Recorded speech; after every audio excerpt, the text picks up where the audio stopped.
0-0. That's all we've seen all night long. Not what you would have expected, as we are into the top of the ninth inning for the Phillies-Giants matchup. Game 2 of the series, and the Phillies-Giants are sitting at 0, and it has us wondering who's going to score first.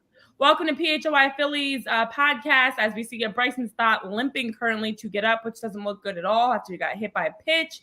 John Foley, Tyler Zulli, myself, Renee Washington. Guys, it's been quite a wonky, weird weekend for the Phillies, something that we're not used to. And this game, I feel like, is right on brand with all the weirdness that we've seen this weekend of this West Coast trip. As Bryson Stott, we're getting the replays of how he got hit by that pitch. Yeah, right on brand for this trip, and right on brand for Phillies in San Francisco. This ballpark has been a nightmare for as long as I can remember, and today is no exception. Yeah, let's see. Oracle, AT&T, Pac Bell, or whatever it was when it first opened. This place sucks. And if they could refrain from ever playing any more baseball games in this stadium. And the funny, I say that like just because of the Phillies. It's a gorgeous stadium. I mean, just an absolute one of my absolute bucket list stadiums to be at. But if the Phillies could refrain from never playing here again, I would be very happy. Yeah, that's the thing. It's very picturesque. The sunset's kind of weird. So I know they were talking about it on the broadcast in the beginning, the first 3-4 innings, while you're in that in-between of the sun setting, you're getting some shady spots, you're getting some sunny spots in the field. I know they did read off the stat that since 2014, the Phillies are 6-24 against the Giants at Oracle with a -72 run differential and have been swept by the Giants 4 times in their West Coast trips in the last decade. But you see why. It's like a weird ballpark to play in, and the Phillies just don't do well here, just for many reasons. Yeah, and here we go again, 2 outs in the 9th. I mean, Zack Wheeler was unbelievable. Did Zack Wheeler things, and couldn't scratch across a single run for him, at least not yet. We'll see what Marsh does here. But yeah, this is concerning though, because you'd like to at least get on the scoreboard heading into the bottom of the 9th. Like, come on, Brandon. This has been every inning. I've been wondering who's going to score. Who's going to score first? Who's going to make that big play? We're still waiting. We're waiting for that play to happen. Any day now. I know the Boz is saying you're betting Matos under 0.5 walks. Kill me. The one thing tonight that remember on Friday we talked about how the Phillies did a pretty nice job of squaring up some balls and they just didn't really have anything to show for it. Tonight they had tonight they've not struck the ball all that well. But the funny thing is they've had I think they had a leadoff runner in, I want to say 4 of the 9 innings so far on base. And, the opportunities present themselves, whether it be a base hit or a walk. And, obviously leadoff walks kill you, but leadoff base hits can be just as detrimental. And to the Giants pitching staff credit, whether it be the Rogers brothers or Spencer Howard or Jelly now. And I know Jelly didn't give up any, first inning or first batter runners. But, they did a nice job of limiting the damage, even when the Phillies did get on base. Sosa had a couple of hits. Castellanos had a leadoff base hit the one time through. The Phillies haven't done anything to manifest any kind of runs, even when they are getting runners on early in the top of the inning. Yeah, I mean, that's part of the frustration. He's the leadoff runner on, and then it's always, fielder's choice, something like that. Rojas got thrown out trying to steal. I don't know who he's working with in terms of turning his speed into actual base running ability. He's been picked off a couple times. Hasn't been very successful. I mean, he's as fast as Trey Turner. You would think he'd have a little more success with stolen bases, but it's not really panning out just yet. Yeah, and I know the stat is that him and Bryson Stott are currently the team leaders with stolen bases at 13.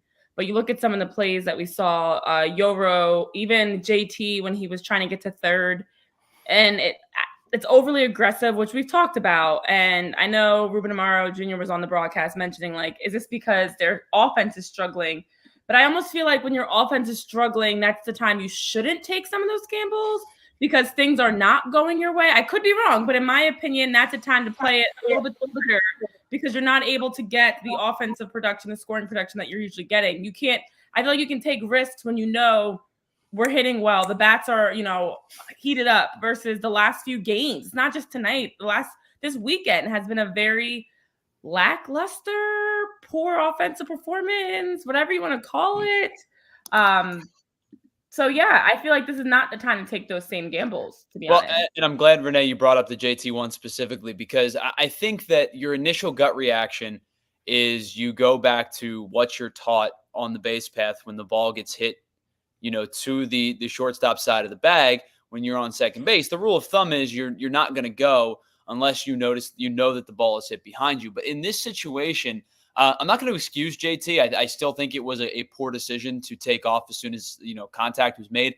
But I think in this situation, it's a little more of a gray area in terms of should he have gone, should he have not? Because if you guys noticed, the shortstop was shaded way up towards the bag because of the fact that Bryce Harper was up, and with it being a lefty, obviously they're shading him up the middle as far as they can without shifting.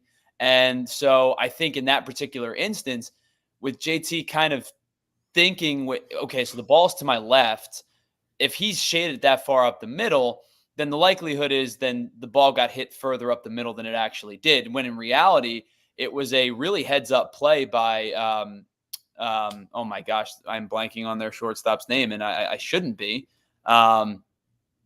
Anyway, it was a really heads-up play by Brett Wisely.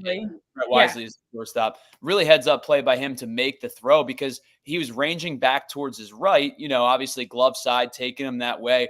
The only play he was going to have was to get JT. Made a good throw. Chapman made a nice play to get the tag down. It is what it is. Was it the right call? No, probably not. But in that instance, it's not as clear-cut of a decision as it would be if the shortstop was shaded towards his normal position at short. Yeah. Really quick. Oh, go ahead, John. I was just going to say, I'm not going to kill JT for that one, especially since he's one of the only players hitting right now. If it works out, then it's aggressiveness, and we're happy about it. And when it doesn't work out, then you've got a scoreless ball game in the ninth. Yeah, so we'll get into some of JT's numbers. Of course, he made some history tonight with his hitting streak. Scoreless, bottom of the ninth, Jeff Hoffman on the mound. Are we going to extra innings, yes or no? Yes. Okay. I think so. Fifth and Hoffman. I'm nervous, actually. I'm kind of nervous. I just feel like, in Jeff, I trust. Jeff has been pitching very well. Well, not if he's going to throw sliders just like that, because middle belt high sliders. That's that ball. I'm surprised Chapman missed that one. I think Chapman's surprised he missed that one. I think Hoffman's surprised that Chapman missed that one. That was basically a T-high slider. I'm changing my yes to a no. I don't know. First and second, nobody out. Because the thing is, you have a chance if you're the Giants, whether it's Chapman or whoever's next at bat for them, to go up against the Phillies in this series 2-0 and at home.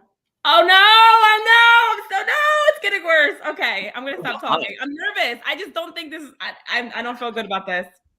There's another situation I think we talked about on the last late night post game show that we did, where if every major league player could capably bunt, you would probably do that here and win the game. Oh, I think that this is a tailor-made sacrifice the runners over. You've got runner on second and third with two opportunities to drive a run, and then at that point, a fly ball wins you a game. A throwing wild pitch, right? You don't need to rely on a base hit or perhaps two base hits to try to win you the game in this scenario. Oh boy. I don't know. I'm trying to be positive. The one thing too, the ball he gave up to the base hit that Hoffman gave up to Chapman, they posted it at 94. His velocity, it's down a little bit. And if they're posting it at 94, it's probably really 93. I'm not going to complain about one fastball because then that next one was up at 97. So it was just a weird pitch. But, that was back-to-back pitches to Chapman that were basically, hit me. That's what they said. They said, hit me. And Chapman missed the first one and he didn't miss the second one. Yeah. All right. Well, they've got 2 on. Oh boy, catch it. Renee, your broadcast is so far behind. It's Yeah, It's good because I am not behind. Like you it's are. That happened like ridiculous. 30 seconds ago. yeah. With this, they just made the second out, What so it I'm should be 2 learning, on, 2 what out. I'm learning is my TV. I'm not pausing anything. It is like playing at a slower rate, apparently, than everybody else's TVs. What is your TV on, like 0.75 speed? I have no idea. I didn't know this was a thing. I didn't know all this time. Do you watch movies in slow-mo? Apparently. I'm like, I haven't pressed anything, but every time I hit fast forward, it's like going back to the live. Like Renee, God, every time I try to watch a movie, it's 4.5 hours. I don't know. I think it's great. You got a very exciting game like this. Why not slow it down? Yeah, slow it down so you can catch all the action, catch all those Phillies hits. Exactly. And I'm getting like your reaction. I'm getting my delayed reaction. I'm getting the app. I'm just basically, I just like to torture myself. So I will say this, and we talked about this on Friday, and obviously it didn't come to fruition because the Rockies bullpen did the job. But with the fact that the Giants used an opener today, and I think them getting 2 out of the first Rodgers that pitched does in fact help the Phillies a little bit, because now they've used Spencer Howard, who would have been your typical starter. Eric Miller's been used. Both Rodgers have been used. Jelly's probably going to come back out for the top of the 10th, I would think, if there is one.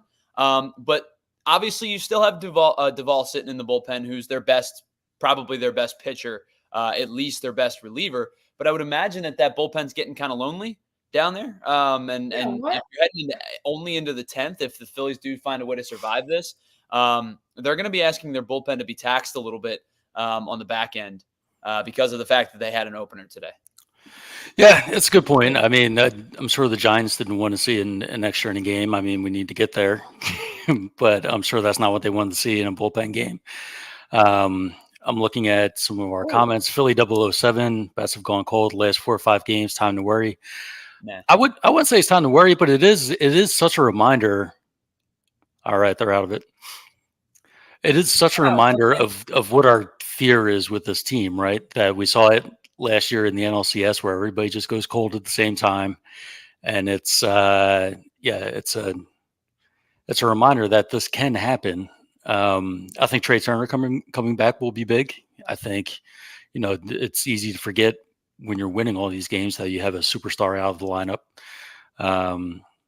especially a right-handed bat. So, though at the same time, Sosa's been putting up like Trey Turner-ish numbers. So Well, I think especially with Trey Turner coming back, you have one of those situations where you have a good problem to have, and that problem is, should Trey Turner slide back into the 2-hole? I believe the answer is yes, but there's validity to say JT Realmuto has been fantastic in the 2-hole. I just don't know if you're going to manipulate like multiple spots in your lineup, because I think it's much easier to say Turner hits 2, JT hits 5, than it is to say JT hits 2 and Turner hits 1 and Schwarber, so then you've got I think that it just goes back to the conversations we had been having about, do you tweak the batting order in any way?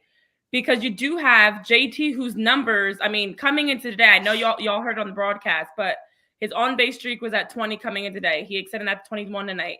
He's had 25 hits. He was hitting a 362 coming in. He also, as we know, a career high now, 21 game on streak, 7th double of his year, 17 game hitting streak, which is the most ever for a Phillies catcher. He's been looking really good. And I think the hard part is, how much do you tweak and play it safe, but how much are you potentially missing out on a really good opportunity to make a minor adjustment that can go a long way? If JT is going to give you these fantastic numbers in the 2-hole, and I'm not saying you keep it, but I do feel like, why not continue to see what you can get? Can you get, maybe if he stays at 2, where does Trey go? 4? Well, yeah, then you move.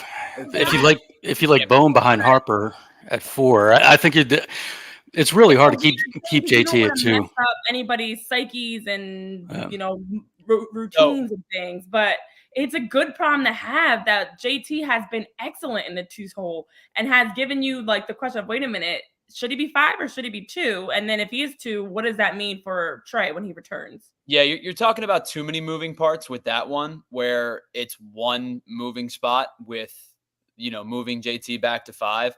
And if you move Real Muto back to 5, then you're also slotting everybody down. You're slotting everybody down anyway, because Turner's not going to hit any much further down the lineup. But I think if you go Turner to 2 and JT moves back to 5, and then you've got a competent 1 through 5, and then you can mix and match your 6, 7, 8, 9 with Marsh, Rojas, Stott.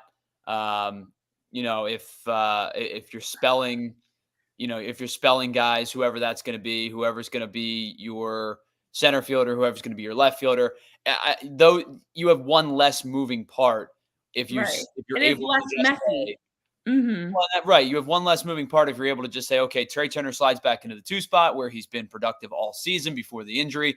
JT, as good as he's been in the 2, I think can be as productive in the 5. He's going to get less at bats over the course of the year, but I think he can continue to be productive. And now your 1 through 5 is solidified again. And that's my concern, though, I will say, is like, you always want to keep in mind who has the higher ceiling, who can give you more. So if Trey can give you more in the 2 hole versus a JT, you go with Trey. But if JT is going to go back to 5 and struggle, this is not a conversation for today, but it is something that is a concern of mine. I'm hoping that being in this role will help him when he goes back into the 5 spot. That he's going to continue with this hitting streak, continue just giving you good at bats. But it is, again, another situation that just forces you to think a little differently. I know Dominic in the chat is even asking, can Sosa play right field? Because he's talking about, you can't keep playing Nick. He's so goddamn bad. He's never played right field, has he? He's only been an infielder? I don't believe so. He can play, he can play all over the infield. The only one that I know can play anywhere. Catcher, outfield, infield, but he's not an everyday right fielder. Alec Boehm did not get the run home. Runner on 3rd, 1 out. Bowman. By the way, I figured out the issue as to why I was delayed. So problem is now solved. We're all live? Okay. Watching, instead of my TV, I was watching the recording of the game, which apparently doesn't stay up to date. So I was always like a smidge behind. So no worries, guys. Problem solved. I'm now where you are. Okay. So you're in the same bad place as us with 2 outs. They've walked Schwarber. To get to JT. So we'll see what happens with JT here. He's hot right now. I do think, come the end of the season, you want Trey Turner to get more at bats than JT Realmuto. So I think you'll see Turner back in the 2 spot and JT sliding down. But I definitely, your point's well taken, Renee, that he's doing so well right now. You really don't want to touch him, right? But so I think in this situation, remember how when Taijuan Walker was coming back, we were talking about Spencer Turnbull, and obviously the innings limit is entirely different than having a position player who, with those 2 guys specifically, JT is going to catch 130 plus games. Trey Turner, when healthy, will play 145 to 150 games at shortstop for any given team. I think that this is an entirely different situation where moving a guy from the 2 hole to the 5 hole, yes, it changes the complexity of your at bats, but you're still playing, you're still starting, you're still in the lineup. In the case of moving to the pen versus being a starter, it's an entirely different, construct where you can worry that you lose that like mojo that you guys were referring to when it's, like if Spencer Turnbull has to slide back into the starting rotation, does he still have the same magic that he did to open up the campaign? I don't know the answer to that question. And you're not going to know until you have to find out. When Trey Turner slides back into shortstop, yes, maybe it takes an extra, week or 2 to get going, especially hamstrings can be kind of difficult injuries to maneuver. But, in the grand scheme of a day, he's still playing short. He's hitting second. JT's still catching. He moved down to 5. I don't think it's not a bad problem to have. Right. It's not. You just don't want to miss out on an opportunity. And where you don't have to worry about missing out on an opportunity, guys, as a prospective home buyer, it's with our friends over at Mortgage CS, because today's real estate market is ultra competitive. And with Mortgage CS, they will make sure that you do not miss out on the perfect opportunity to win the perfect home. Because when you have Mortgage CS in your corner, they're going to make sure to answer the questions you have, empower and educate you, and be available 25/8. That's right, not just 24/7, to answer any questions you have. If you want to talk about the cold bats for the Phillies or what to do in the future when Trey Turner returns, any questions you have, you can always reach out to Mortgage CS. They will talk to you morning, afternoon, or night about anything you want to chat about. Philly Sports Wise or home buying wise, because Mortgage CS is an independent mortgage broker right in the Philly area. They want to make sure you know they're working coast to coast with around several states around the country, I should say, with clients to make sure that they are providing you with the best opportunity to stand out and have the support you need. Ben and Alec at Mortgage CS will ensure you have a rock solid pre-approval. They'll take time to explore anything you want, and they'll also make sure to answer those questions you have so that you can make sure to put in a flexible offer that fits you. And so you can reach out today because there's no reason you can't win more with Mortgage CS. Call or text Ben now at 267-391-7425. See for yourself. You can also go to mortgagecs.com/PHLY and check them out or view their 370 plus perfect 5-star reviews by searching Mortgage CS right now. Yeah, and while we're at it, let me tell you about our friends at Olipop, because, guys, it is late, and I didn't want to have any coffee. I didn't want to get into the energy drink, so Olipop has just enough caffeine to get me going and keep me going through this game, and we might be here a while, so I might need another Olipop, but besides the fact that it is, got just the right amount of caffeine for me, it also only has 2 to 5 grams of sugar and 9 grams of fiber per can. It is the world's first functional soda with a classic soda taste and has the benefits of plant-based fiber, prebiotics, and other botanical ingredients to support your gut health. You can find Olipop online. It's also available in almost 30,000 retailers nationwide, including our favorite place, our favorite convenience store. You can find it with a recent launch at every Wawa store. Olipop's debut in Wawa could not be more of a match made in heaven. I love Wawa. I love Olipop. And now I can find the classic root beer and the strawberry vanilla at Wawa. They are Olipop's 2 favorite flavors, their most popular flavors as well. But I will also tell you this. Renee even texted me this during our pre-show meeting today. She goes, you can talk about your favorite grape Olipop drink, because I probably have one every time I'm in the office. I was trying to hand them out at our tailgate a couple of weekends ago. Even Renee, your parents said, Tyler said the grape is really good, and I'm not lying to you. It's absolutely delicious. 2 out of 3 Americans do say they suffer from digestive issues, and 95% of Americans don't get their daily recommended amount of fiber. So Olipop helps you tackle both of these issues that with a drink that tastes just like soda, and it's so much better for you than your traditional soda. So use the code PHLY20 for 20% off your next Olipop order. The discount does only apply to one-time orders, not to subscription orders. Olipop is sold online at drinkolipop.com, and you can also find it at Amazon. And again, it is available in almost 30,000 retailers nationwide, including Wawa now, Target, Sprouts, Wegmans, ShopRite, and GoPuff. Get your Olipop today. I absolutely cannot recommend Olipop enough. Well, Tyler, while you're telling us all the positive things about Olipop, not so positive things happening in the game right now. Although the Phillies squandered their chance with a man on first and a man on third. Right now, the Giants, this is not looking good. They strike out or a double play ball. I will say, and this might be the end of it right here. But the Phillies bullpen has done a good job in these situations and keeping the ghost runner from scoring. Yeah, and quite honestly, John and Renee, there's not many more relievers on the planet right now than I trust than Matt Strahm. Yeah. I mean, and Stromboli we trust, guys. He's willing to attack up in the zone. And I'm not going to say he's a soft tosser, right? He throws 93, 94, but he's willing to attack up in the zone. He changes eye levels. He changes speeds. He changes location. He does it all effectively. And then you're able to go to a pitch like you saw. This might be the game. With that curveball. And unless Marsh has a nope. This is game. I started to see the notifications coming in. Dang it. The Phillies dropped 3 in a row for the first time this season that we've seen them drop 3 straight games. I know there is some frustration because coming into today, they'd already dropped 3 of the last 4. Now make that 4 of the last 5. It might feel like the Phillies are slumping because this West Coast trip has not gone as planned against the Rockies and against the Giants. What I can say, as they lose another game in extra innings, because the games they lose consistently, we will go back to one silver slight lining, I guess you can say. It's in extra innings. It's by 1 run. It's not them getting blown out or anything, typically. this is exactly what we've been talking about. We knew this was going to happen. I know the boss is saying, good night, this stinks. I hate this.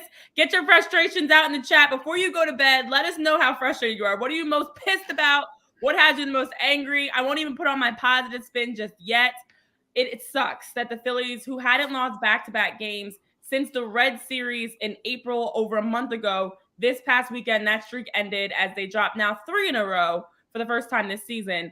Absolutely a frustrating loss because you go scoreless. You get held scoreless in a game for a team that we've been talking about has been so hot, such great at-bat production. And today, despite how well Zack Wheeler pitched, despite how well your bullpen even pitched, you weren't able to help with any run support at all. So the ups and downs of this team, yes, 2000 Switchfoot fan, can absolutely be frustrating because this is the type of stuff that the moment you start to get excited, they turn back into a pumpkin sometimes. So I will say, guys, this is a very rare occurrence. I don't know the last time this happened. I'd love to know the answer to this question. Now, with the ghost runner, it's a little bit different. The Phillies lost a game tonight without giving up an earned run. That's something. They went 9 1/3 innings and didn't give up an earned run.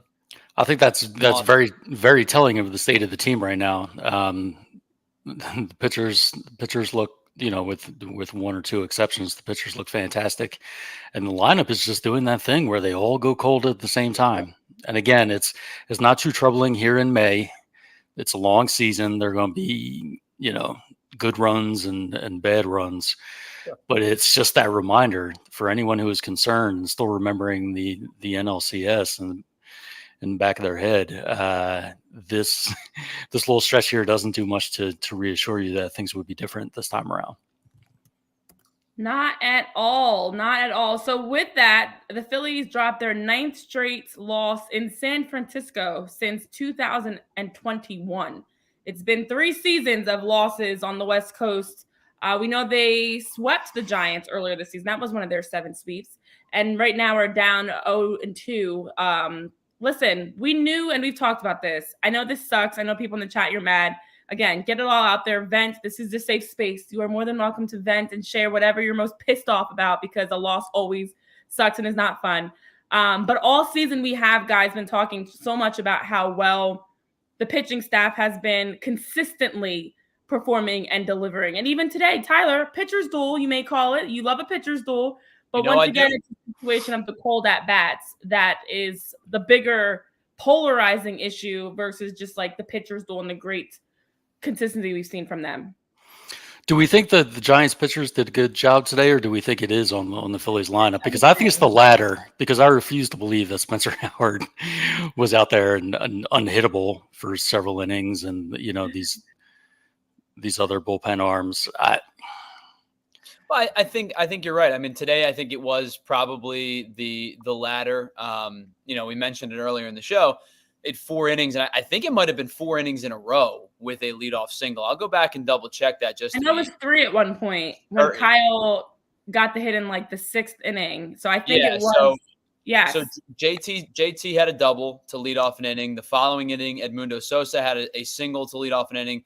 Kyle Schwarber the following inning. So it was 3 innings in a row. They had a leadoff single. In those 3 innings, following that, the Kyle Schwarber base hit, strikeout, force out, ground out. The inning prior, strikeout, force out, ground out. The inning prior to that, fielder's choice, strikeout, and a line out. And now the line out was, the fielder's choice at Harper did come off the bat at 102. And that's the one where JT got thrown out at third base. So that ball was hit fairly hard. But the exit velos on a lot of those situations tonight, Cody Clemens came off the bat at 95. They got a force out, but then Johan Rojas was at 71. JT strikes out after a Schwarber single, a force out at 79. Castellanos hits the ball fairly hard, 97.5, but it's an out as well. So, I mean, they didn't hit the ball overly hard tonight. A couple exceptions to that, obviously, the double and then a couple of unlucky, ground outs and force outs and that kind of situation. But I think that this is a different mindset of tonight's loss compared to Friday night's loss against Colorado, where I felt like they were just hard luck losers on Friday night. Tonight, they didn't do themselves any favors. Yeah. Listen, this is a group that when they started this West Coast trip, they were top for the league in batting average. They have struggled hitting around 221 even into the start of this game. 4 innings in, they were around a 280 on base percentage, a 221 average that it dropped down to. They haven't done well. I mean, it took today. You get shut out, but you also just had a total of 7 hits, 2 walks, 9 Ks. As mentioned, when you look at the Giants, you're talking about, for the Giants, Eric Miller, the Rogers, and man. Spencer Howard, who, as you talk about, went 4 innings, who actually pitched the longest for them. 5 hits, struck out 4, no walks. This is a team that does a really good job at attacking pitchers. We saw Zack Wheeler doing it. He continuously, 16 through his first 20 batters were first strikes, where he's getting ahead in the count. The Phillies typically do that with their at-bats, where they get ahead in the count. Today, they didn't give you anything in the count. There was nothing there. And even when they would have a leadoff hit, they would still turn around, and whether it was the overly aggressive base running or just the inability to get on base, just not a good another night that's not a good offensive night. And this weekend as a whole, as we're all celebrating an extra day off from work, something not to be celebrated is the fact that the Phillies got woken up a little bit. Let's call it for what it is. Like, we knew this was going to happen. Alec Bohm was talking about it yesterday. It's a long season. They were bound to have a regression at some point. And I don't care who the team's against. You can complain it's the Rockies. The Rockies also beat teams like the Orioles, and they swept the Rangers. And there's been plenty of series that we've seen where a team that was on paper supposed to get swept and easily handed to actually ends up winning games, winning the series. So I'm not even going to talk about, I don't think it's about who they're playing. I think it's just the fact that as we're getting ready for June, this is that slump before we get June Schwarber, before we get Bryce Foley full tilt, before we get, even as Trey Turner's working back to mid-June. I think this is kind of the storm before the calm, not the calm before the storm. That's what I'm going to go with. I think, it's important not to overreact and take this, five game sample size and extrapolate it and say, oh, they're garbage actually. And that was all just a mirage, that first 50 or so games. So we don't want to do that, but there are certain things that you can look at in this game and over the past few games and say, okay, these are valid concerns. The base running mistakes continue. Too many outs on the base paths. The strikeouts. There's just a big strikeout team. Those continue. So Tyler, when you talk about all those leadoff runners getting on base, strikeout's not going to move the runner by any means, or the runner might get himself thrown out, like they did a couple times today. So I think the takeaway from this one is that there are some things that need to be addressed in some kind of way. I see Dominic in the chat saying it doesn't help to have somebody in 199 in the 5th spot. I think he actually batted cleanup today with Bohm sitting. That's like Castellanos is hitting like 40 points below Schwarber right now, and we're it's not early anymore. It's May 29th. We're 55 plus games in. I gotta give Castellanos credit. There's a commitment to the bit that is exceptional at this point. Because to play 50 plus games, because he's one of what, 2 guys to play. Actually, he may be the only guy. Well, now that Trey has gotten hurt, yeah, the only guy who's played every game this year, every single game, and in the lineup every single night. There's a commitment to a bit of over 50 games to have zero plate approach for 50 consecutive games. Now I'm going to, he did have a base hit tonight, but I'm going to take the first inning at bat where, he ran the count to 3-2, and any respectable hitter or any hitter who commands respect at the moment, I shouldn't say respectable hitter, but any hitter that commands respect at the moment is going to have the pitcher attack them in some way. Eric Miller knew what to do. Eric Miller threw him a changeup down in the zone. It was not a strike when it left his hand. It was not a strike when it crossed the plate. It was not a strike when it hit Patrick Bailey's glove. But it was one of those situations where he was determined to swing out of hand. And the plate approach has gotten significantly worse. We saw a 2-week stretch where I went, okay, the at-bats are getting better. The approach is a little bit cleaner. He's not fishing at the low and away breaking ball, especially the righty low and away breaking ball. And he's kind of resorted right back to kind of what we expected from him over the last 50 some odd games. Yeah, every time it looks like he's maybe starting to come around, and he hits. I think he hit a home run in 2 consecutive games, and you're like, all right, here comes the hot streak. We dealt with the cold streak, and now here's the reward. He's going to catch fire now, and then it's just not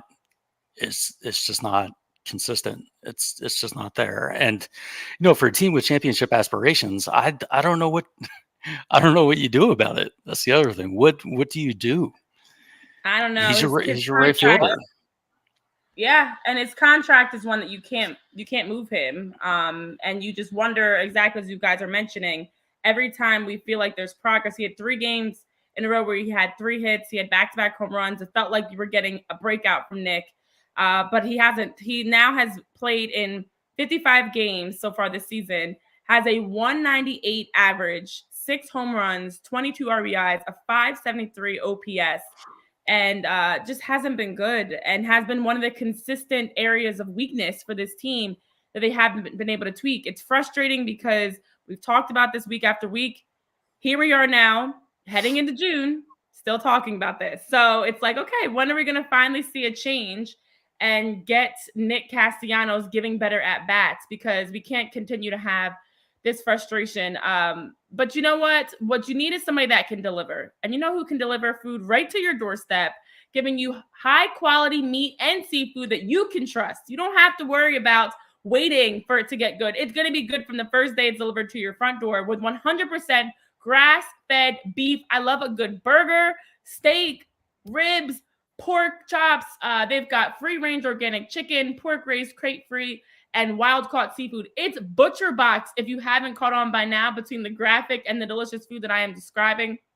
If you guys know me, you know I am a sucker for some good old grass-fed beef and some delicious, meaty anything delivered, especially to your doorstep.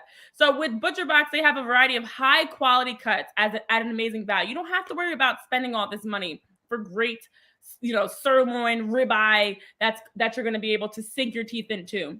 A1 sauce, a burger with no cheese, whatever it is, you've got it at ButcherBox. They always have free shipping for you. They have customized box plans for you. And they also give you some recipe inspirations, guides, tips, and hacks. So maybe you're looking to mix up how you're going to enjoy your delicious beef or meat that you are purchasing. I can't talk about this without talking about meat. But with ButcherBox, they're always prepared with meat in the freezer, making sure that you have some fresh food that you can count on. And it takes the convenience and just delivers it right to your doorstep. You don't have to worry about going to the supermarket, finding, going through the grocery store, aisles by aisle to find which types of meats you want to grill. With ButcherBox, they make it easy for you. Great prices. You're also saving, and you're now saving time and energy without having to go to the grocery store. So ButcherBox is actually offering our listeners an amazing offer. Whereas a new user, you get free meat, guys. Who doesn't like free meat? Plus $20 off your first box. You can join today by using our link, butcherbox.com/PHLY, and use code PHLY to receive this exclusive offer today before time runs out. Take advantage of this deal. $20 off your first box, plus you get free meat. Need I say more? How much can I talk about it? butcherbox.com/PHLY. Again, use code PHLY. Take advantage of that humanly raised, no antibiotics, no added hormones, wild-caught seafood, pork raised crate-free, delicious seafood, and organic chicken and meats that can be delivered to your doors over at ButcherBox. Kevin in the chat, how ironic she's talking about butchered, and that's exactly what the Phillies did to a great Wheeler start. Very well said. I mean, it was Zack Wheeler. He put out one of his, Cy Young performances, Cy Young candidate performances. You're up against a bullpen game for San Fran. This is a game that championship teams win, and it didn't happen today. This might be the worst loss of the season. What do you all think? Well, I will tell you, if you want to complain about it in a setting that helps you kind of get some of that vitriol out, get some of that venom out, probably the best place to do it is in our diehard community. And the diehard community is just one of the many, many things you get by joining becoming a diehard, and I should say our Discord community in our diehard membership.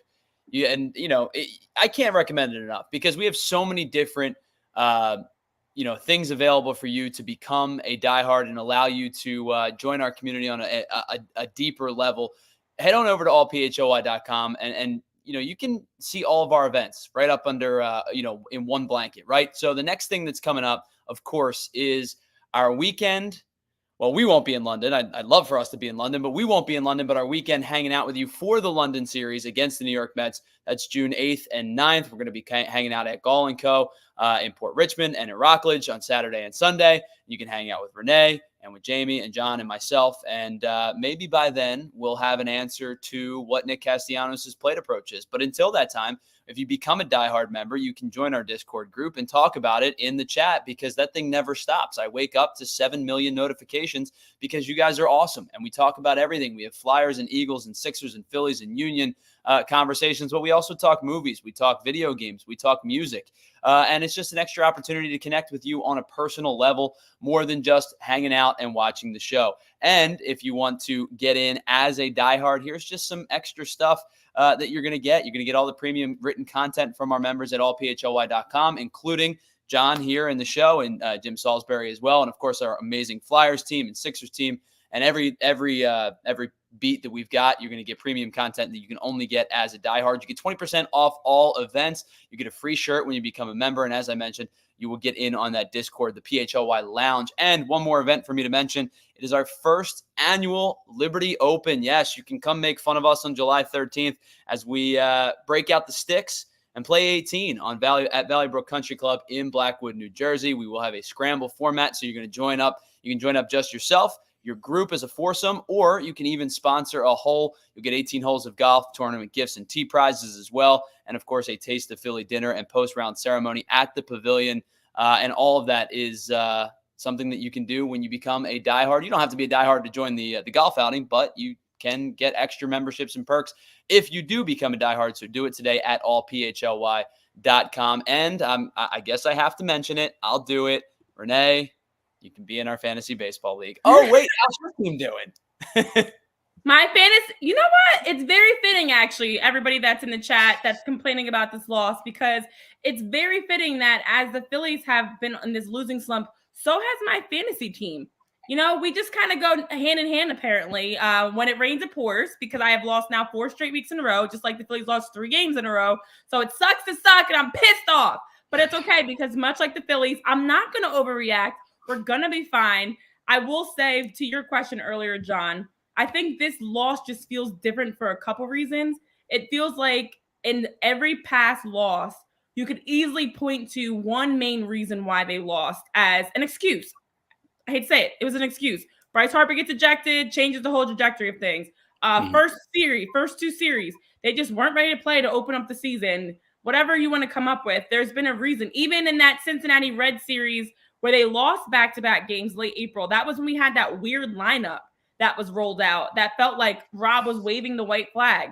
Every loss has been something that, to be honest, has been very fixable, very controllable, that we can point to and say, that's not going to be a problem come a month from now. Whereas this one, cold bats, no offense production, inability to give your pitchers run support, and as mentioned in the chat, butchering a really solid performance by Zack Wheeler that he should have been walking away today with another win.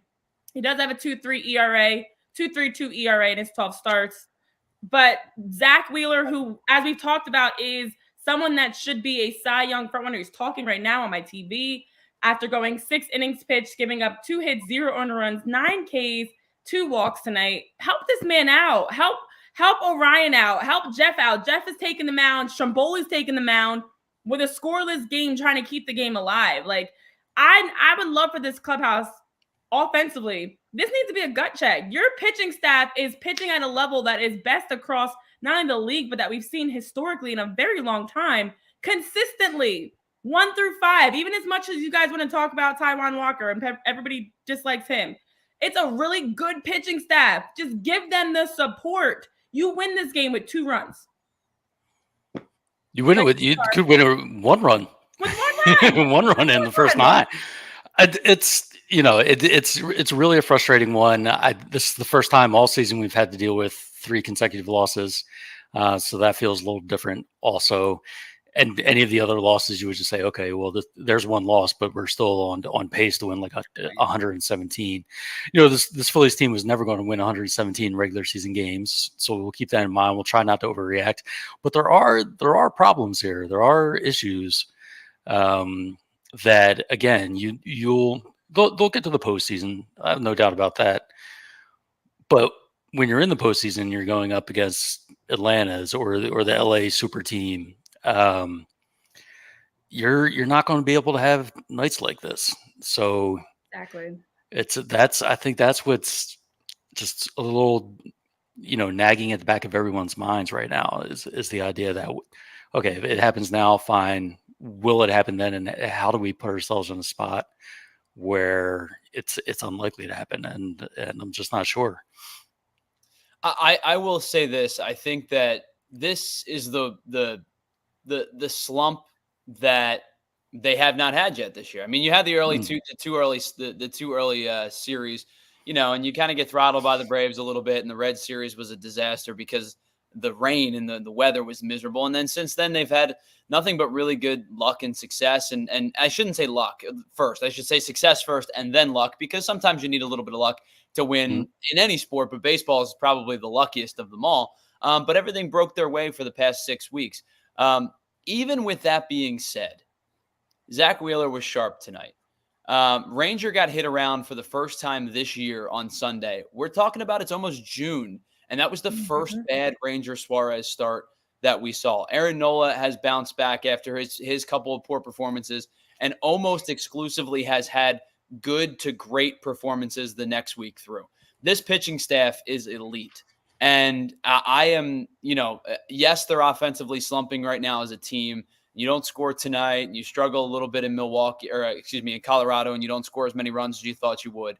But I am not I'm not more worried than what this week has provided. Like, this is not a long-term concern for me. They've hit a little bit of a rough patch, and they tend to generally struggle on the West Coast. They tend to generally struggle at Oracle Park.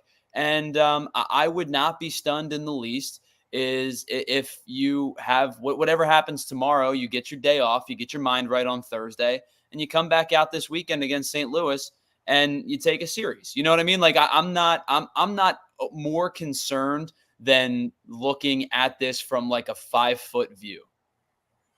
Yeah.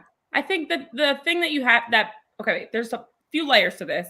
The first part about it is frustrating because it's easy to get caught up in like a Spencer Howard who has posted an 8.37 ERA, a 290 opponent's batting average since being traded by the Phillies at the 2021 deadline.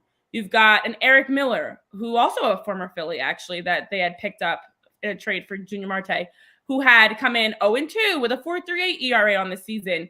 It's the Rockies. It's, the Giants who had a piecemeal bullpen pitching today that we saw. And so it's easy to get caught up in, it's a team, although granted, the Giants are at 500, now above 500 for the record. It's teams that they should be beating. It's games that should be easy. This is what we've been talking about on the show. There are no easy games in professional sports. I don't care who you're playing up against. And to be honest, being the front runner, being the team that hadn't lost back-to-back games and was setting all this record, as much as we talk about it, baseball people outside of the Phillies fans know just as much and are paying attention just as much to the success of the Phillies. So you best believe every team that is playing them wants to be the team that beats them. I mean, that Rockies series loss, which we hadn't had a chance to talk about yet on the show, we'll talk about a lot more tomorrow, live at 11 a.m. That was their first time losing a series since the two opening weekends. The two opening series, between the Braves and the Reds. They hadn't lost a series since then. It had been 16 straight series. They either tied, annoying, or won. So this is a team that has had a target on their back. Let's just call it for what it is. So I do feel like what we're also needing to keep in mind and be aware of, as Rob Thompson was talking about with Alec Boehm, how Alec Boehm's decision not to play today was already decided. It wasn't anything about yesterday's issues and errors. They had already planned for him to sit out today because he's been dealing with nagging ailments that required him to have a rest. They didn't elaborate on it. They didn't share any more. They do have this focus on just what's next. these are guys that we talk about. Nick Castellanos, we talk about Alec Bohm, we talk about the slumps. They've also played a lot. And this is just a natural regression of having a long season. You've been playing so well. It was impossible to think they were going to continue this stretch of the remainder of the regular season without losing back-to-back, without losing a series, without ever hitting, having an offensive slump. But I think the concern is, what do you do about it? I know in the chat it was mentioned. We've got a lot of love here in the chat, guys. I think it was Philly 007 that was mentioning, yes, some fans are calling for a Casty standing ovation. I know Jackie Moon is definitely frustrated with Taijuan Walker, saying the only person who thinks Taijuan is good is himself, and that he thinks a benching is in order for Nick Castellanos. Andrew Cordisco is also mentioning how they lost the benefit of the doubt when they lost 2 games at home with the pennant on the line. This is what losing does. It stirs up all these anger and feelings of frustration about last postseason, about the postseason before that, about all the frustrations we have with this team. Dominic is saying how you're confident with the team, but Castellanos and Walker have hurt the team more often than they help. So yes, Greg MC, Linda, everybody in the chat, Bucket Getter 215. Yeah, let us know your thoughts, because I do think with every loss or even a poor performance, it's a great opportunity to take that hard look in the mirror of, okay, what can we be doing differently? Our pitching staff, as we all been talking about, has been lights out. How can we get our offensive production in the natural slumps and ups and downs of the season to have the slumps be smaller slumps, if that's possible, where you're maybe only scoring 2 runs instead of 0? So yeah, I will say the one of the comments, I forget who it was, one of the comments that was saying the Phillies' Achilles heel is, like playing down the bad opponents. And a few years ago, you would be correct. But I think looking back on last year and just breaking it down by the teams that they played, I'm not sure that that's factually correct anymore. Looking at the teams just in 2023 that they lost the season series to, that did not make the playoffs. I'm counting the Giants. They were 2-4 against the Giants. The Red Sox, they were 1-2. The Guardians, they were 1-2. And the Yankees, they were 1-2. Other than that, the only teams that they had losing records against were the Braves, who won 100 games. They were 5-8. The Brewers, who made the playoffs last year, right? Correct? Brewers made the playoffs last year. That's a wild card. Yes, they did. Okay, so 2-4, 2-4 record against the Brewers, who did in fact, made the playoffs. The Twins, who won the Central last year, they were 1-2. The Dodgers, they were 2-4, who won 100 games. And the Texas Rangers, they got swept in the early in the season, and the Rangers went on to win the World Series. So I get your sentiment, because especially when we look back at from a couple years ago, where it was like you would go down to Miami and it would be a clown show. The Phillies were better than the Marlins, and it was just a miserable experience. But last year, the Phillies actually did a pretty good job of being competitive with and winning a majority of the series against bad teams. And that's what good teams do. The Braves did the same thing. The Braves, for the most part, had winning records against bad teams. The only teams that they didn't were all American League teams. It was the A's, the White Sox, the Red Sox, the Blue Jays. They were 0-3 against. But you know what I mean? Like, good teams generally tend to win these games. And if you're thinking about the Rockies series, they swept them out earlier this year. That puts them at 4-2 on the season series against the Rockies. Yeah, I think they're still winning the season series right now against the Giants. I think these losses actually put the Giants above 500. So maybe there's some 3D chess going on, where now they're a legitimate team, right? Because they've lost. The Giants are above 500. But yeah, everything in the context, this is still a team with the best record in baseball that we're talking about. It's been a rough 4 or 5 games here. Definitely not time for anyone to panic. But if you want to be bummed about this particular game, I'm right there with you, because this was tough. I mean, this again, Zack Wheeler, Giants throwing a bullpen game, and you can't scratch 1 run across. You can't even get 1 run across. So it's a reminder that no matter how well the team's playing, there's always some things to clean up and some things to work on. Yeah, I think with baseball specifically, there's so many like breakdowns of frustration, right? There's individual game frustration, there's series frustration, there's like a weekly frustration, there's a monthly frustration, there's a first half, you know what I mean? Like, and they all have levels to it. If you want to be individually frustrated today, you absolutely have a right to be individually frustrated. You want to be weekend frustrated. Again, I'm not going to fault you to be weekend frustrated. But I don't think we can take it much further than that right now. Yeah, I think at the end of the day, at some point, the Phillies are going to lose. Ranger Suarez is going to look human again. The bats are going to go cold. These things we expected to happen. As long as it doesn't snowball and continue. Sure. We did also expect that they were going to at some point drop back-to-back games because we'd been talking about the streak of them only having, the opening 2 series and the 1 back-to-back loss against the Reds where they dropped multiple games in a row. So, okay, they dropped 3 games in a row for the first time. And almost sometimes this takes pressure off. You're not expected to be perfect. And I'm not saying this is how the Phillies were thinking because everything they've said has been extremely grounded and humble and understanding bigger picture what their goals are. But like these hitting streaks and scoreless streaks and shutout streaks and winning streaks, it only adds more pressure to you to have to be perfect. And we're not asking that for any of them. JT, great. He's on a 17-game hitting streak. He's on a 26 on base. I think the number's at 26 now. Listen, these streaks are beautiful. We love to see them. But I think it does just allow them to now go out and play a little bit more and not have to worry about maintaining all of these streaks. And ultimately, as long as this does not continue, again, I'm going to just say that again because I don't like losing, as you guys know. And I'm not fine with a loss ever, but as long as this does not continue. So with that, the Giants are now over 500, guys. So for everybody that says the Phillies, it's a real series. This makes it worse. They played a team over 500 and they lost 2 games in a row. Oh no, let's all panic now. But they are over 500 because they beat the Phillies in the first 2 games of the series. They're now 29-27, sitting second in the NL West behind the Dodgers. The Phillies are still sitting first in the NL East, very comfortably first in the NL East. And as we know, with a 38-18 record, they do still have the best record across Major League Baseball. The Guardians, the Yankees are on their heels, but the Phillies are still in a really great spot. So moving forward, as we know, How about Cleveland, by the way? I know. Cleveland's 37-18, and they're still rolling.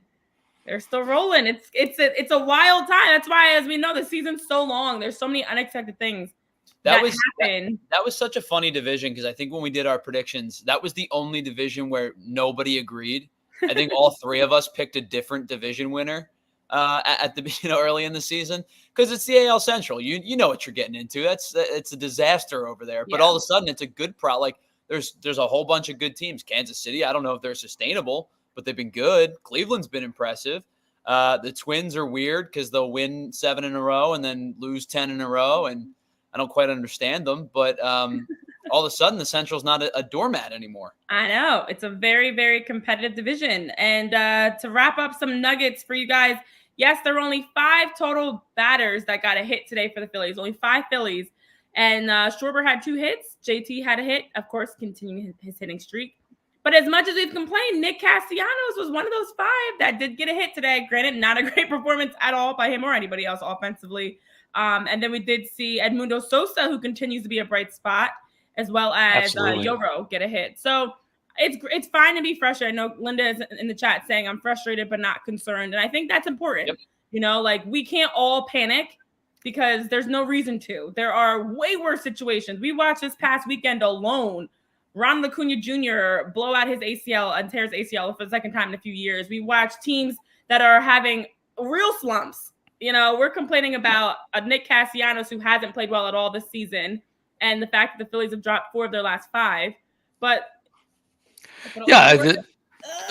agreed, Renee. I mean, there's worse places to be. This team is still very well set up for success moving forward. I think that's the benefit of them banking all these wins early against, quote, bad teams, is that they got to a place where they could play 500 ball from here on out and end up with 90 some wins. So they put themselves in a good position to be able to weather a cold spell like this. Like you said, Renee, it just can't snowball. You got to go. You got to start to turn around here eventually. Right now, it's like a 5-game thing. When it starts turning into a 10, 15-game thing, now that's just how it took your season. This is fine. Everything's fine. But if it right, it'll not be fine. Yeah. So they're in a great spot. They got the best record in baseball. They've got a superstar coming back off the IL soon. I would imagine. I know he had a little bit of a setback, Trey Turner, and the stiffness and soreness in the hamstring, but it sounded like he was feeling better today. They're doing the right thing and being cautious with him. I think he could be a spark that the lineup seems to need right now. And there are bright spots. Mundo Sosa, like you mentioned, I don't think you. I don't know if Sosa could keep this up as an everyday player. As I had heard some suggestions about, when somebody's hot, people think of creative ways to keep that bat in the lineup. I don't think that's what you want to do with Sosa. I think he's best suited to be sort of a fantastic fill-in player, role player, whatever phrase you want to use. And I think when Trey Turner comes back, now you've got, again, just one extra. If you have however many players in the Phillies lineup you want to classify as superstars, 4 or 5, well, this gives you one more when Turner comes back. And that's one more chance for somebody who can just straight carry the offense by themselves. May have hit a home run today when all you need is one run.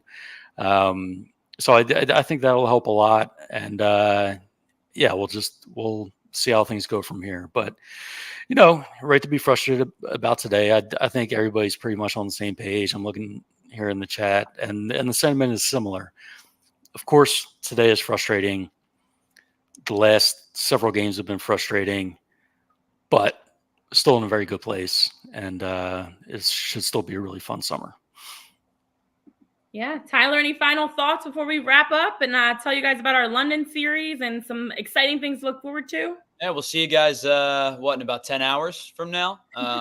We'll recap this game a little bit further. Last thought today, I thought that Zack Wheeler really battled. Ran a couple of really high pitch counts early in the game. I think he had like 4 or 5 3-ball counts in the first, 3 or 4 innings. Kind of was hoping to get 6 out of him. I think he had 60 after 3 and finished with like 104 pitches somewhere along that line. And quite frankly, probably could have been a little bit less if that last at bat. Patrick Bailey really grinded. Just fouling off balls, yeah. Foul balls were killing him. I do want to give a little bit of credit to Luis Matos. I thought he was seeing the ball out of Zack Wheeler's hands really, really well today, and he jumped on him from the first pitch. And he hit a couple of balls hard. I don't even get much to show for it, but he really squared up Wheeler a couple times, whether it was a foul ball or hit it hard into an out. Got to give him a little bit of credit, but Wheeler worked through some early struggles and showed you why he's got a 2.3 ERA because he was awesome again today. Yeah. As you mentioned, Zack Wheeler did finish with 101 pitches, 70 strikes. He was doing a really good job of getting some first pitch strikes, getting ahead of the count, and through 6 innings, did a really, as you mentioned, he did battle. We saw some positives on the day. Again, JT, which is exciting just to see that little bit of history as he's now with that 17-game hitting streak, all-time leader for a Phillies catcher ever, which is exciting. There's just been some small wins along the way. And then, as mentioned, there's absolutely frustration. Nick Castellanos, Johan Rojas, there are guys you want more from, you need more from, because they are standing out a lot more, especially with how well Cody Clemens and Mundo Sosa have been stepping up. That bottom group, Whit Merrifield, Nick Castellanos, I dare to bring up Whit, Yoro, like that, it's that much more obvious how much they are struggling. But as you mentioned, John, Trey Turner is still expected to return mid-June. So we are a few days away from June, and that's exciting that even though he's seems like he's doing well in his progress, did have some soreness and stiffness in his hamstring on Saturday. So the Phillies had to kind of pull back on his rehab, but he still is expected to be working back. And even today was able to get, a positive update, which is good, despite that minor setback. So he is going to be hitting off a tee, or he did hit off a tee, I should say. Yesterday, he has been moving well in his progress to get back. So that mid-June timeline does still seem on track for when we'll see Trey Turner back. Junior Marte's also now actually in the process. He began his rehab assignment with Lehigh Valley on May 25th. So he's been pitching 1 inning. He's been able to work himself back in. So some positives. And then another positive for you guys across the pond as we are getting closer and closer to the London series, because the start of June means June 8th and 9th is going to be here. And you guys get to hang with us because we're going to be out at Gall & Co. We will not be in London, as Tyler reminded us. But we will be down at Gall & Co. on Saturday, the Rockledge location, starting at 12:30. We're going to have a pregame show, watch party, postgame show, and then on Sunday for a nice brunch baseball game, we'll be starting at 9 a.m. for Sunday Fun Day, and that'll be at the Port Richmond location of Gall & Co. So check out our details at allphly.com where you can register for the event. It is free to attend. We're going to have Miller Lite specials, great food. The Witter-Wadowski will have all types of great food for you guys that you can enjoy. So that'll be a great positive. As we're frustrated tonight, nothing like some retail therapy. And in this way, it's free retail to go sign up to join us for food. You don't need tickets to London, airfare, hotels, any of that. London is expensive, but it's not too difficult to get over to Port Richmond. I think we're going to have a great time. Sunday Fun Day. It's Saturday and Sunday, correct? Saturday and Sunday we'll be there. So you guys can hang with us. We'll be the three of us. Jamie, we'll be all out enjoying all the London fun. So hopefully that's a positive for you guys to end your night on. But we appreciate you guys for this After Dark PHLY Phillies podcast edition. We will be back, in just 10 hours live in studio doing our usual 11 a.m. show where we'll recap a little bit more of the game, but also have a chance to kind of look at some of the other news around the league and the team from the weekend and start to look ahead because we're rocking and rolling. We're going to put this one behind us. We're going to be able to now focus on what's next, and that's continuing to get more wins and making sure that guys are playing well. We do get Sanchez pitching tomorrow. That's something to keep an eye on too. He's been battling as well. So some positives. We'll continue to, peel back the layers of what's going on with the Phillies. So for John, Tyler, myself, Renee, thank you so much for bringing in Wednesday morning with us. Not a happy ending for how late we stayed up, but we at least got to hang together and bitch and complain together. So see you guys tomorrow live 11 a.m. for more PHLY Phillies podcast. Bye. Take care. We all silly like the mayor.